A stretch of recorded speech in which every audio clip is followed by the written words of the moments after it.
goblins and ghouls.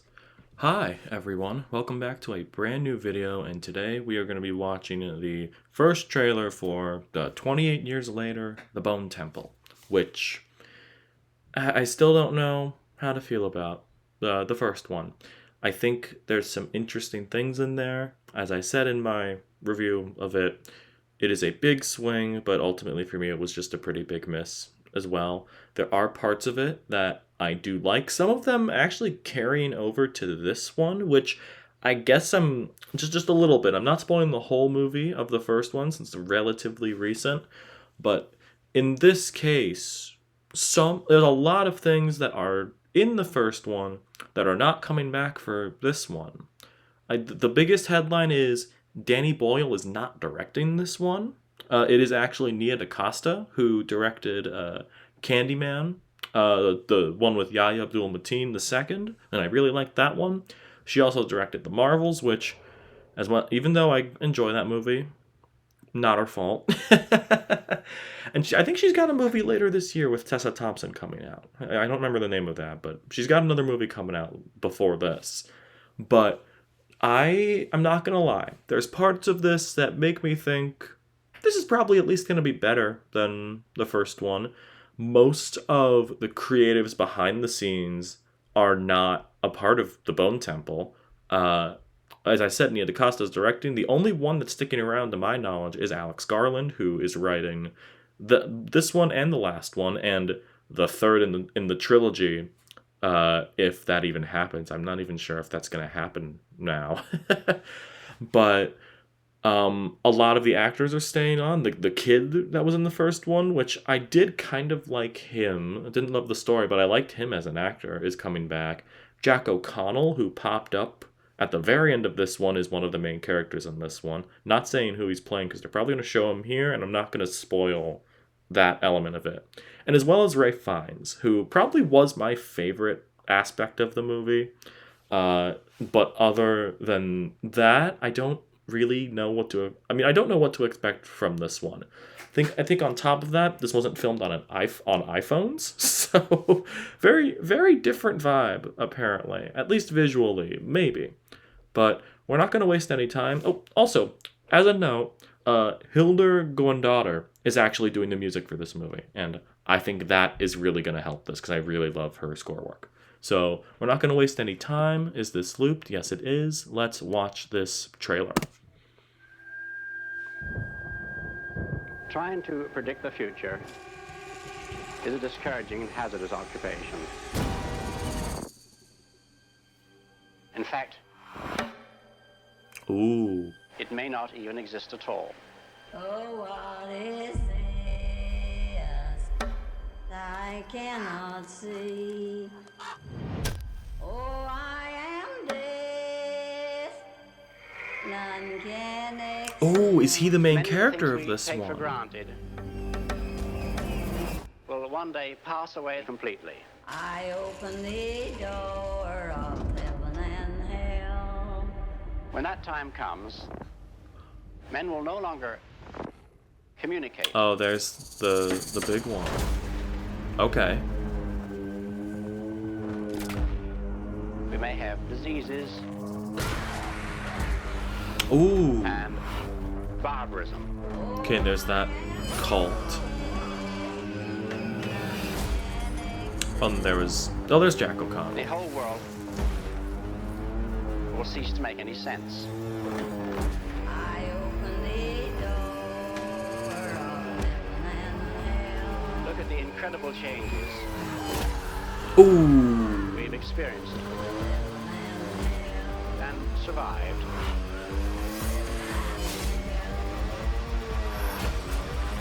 Okay. And yet even greater changes are still to come. Are you ready?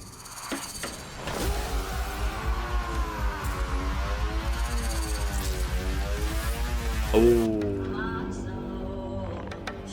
Okay. See, granted, with that kind of trailer, also that's the poster. What a shot. that is, by the way. What a shot. But see, granted, you can go back and watch my reactions to the 28 Years Later trailer, the first one. You can see how excited I was for that one. But it's not really a thing of marketing, because they had to push this somehow. I was excited to see that movie. And I'm not gonna lie, expectations did have to do with why I was really disappointed with the first one. This kind of trailer, for the kind of movie that we got for 28 Years Later, this is the kind of trailer that I was expecting for that kind of movie.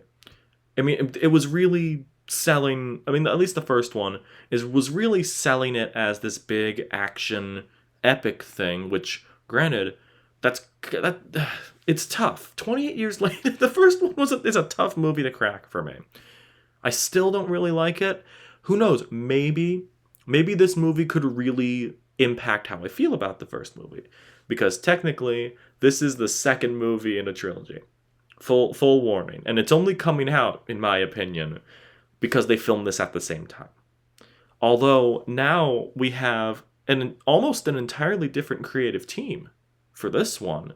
So that's such an interesting way to do a back-to-back filming thing. And I'm not entirely sure why they did that.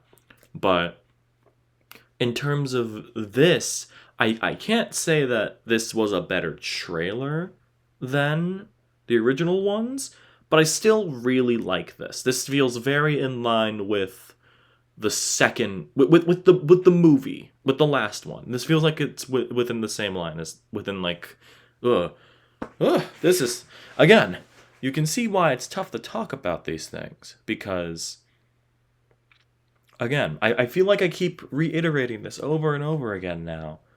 That first movie, I guess it really got good reviews. I'm a little baffled by it, though.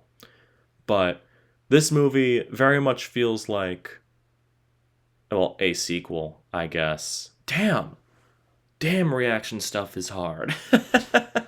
I guess what I'm trying to say here is, this is the tone that I was expecting that I would expect from the marketing of the first movie, because this feels much more in line with the first movie.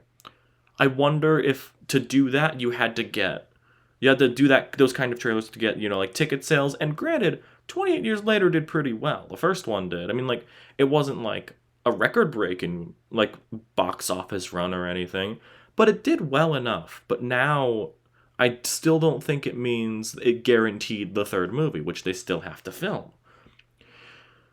But it's interesting. And I guess with all due confidence, I feel like this would have to be better than the original one. Well, not the original, but the one that came out a few months ago. But, ooh, man, what an interesting trailer. I will be there. Funny enough, this actually comes out on my birthday. And my birthday is in January, where most movies go to die. So I do not have a good time at the movies during my birthday, for the most part. But, and honestly, this releasing in January does scare me a little bit. Like, come on, man. You, like, had the first one in a prime blockbuster slot.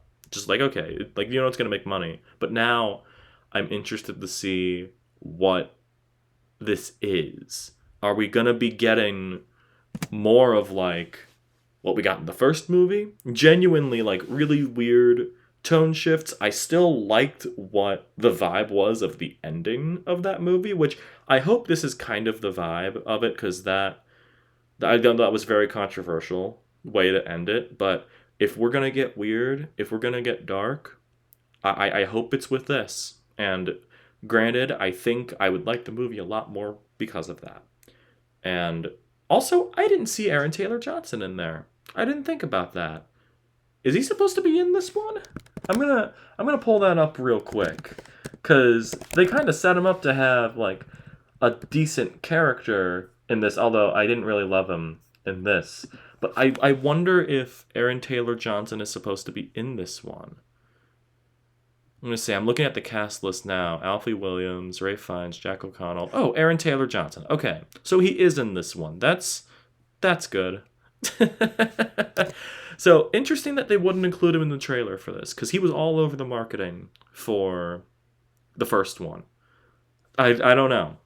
This movie's gonna baffle me. Maybe I'll have some more detailed thoughts on this by the time we have another trailer for this or when the movie comes out. I really have no idea now. Oh, also, Cillian Murphy's supposed to be in this one. I thought maybe I had a lapse in judgment, or maybe I had swapped some details. Was he supposed to be in the first one and they just cut him? I don't know. I don't know anymore. This is going to turn into some weird rambling, so I think I'm going to end the video there. But yeah, that is going to be the end of the video.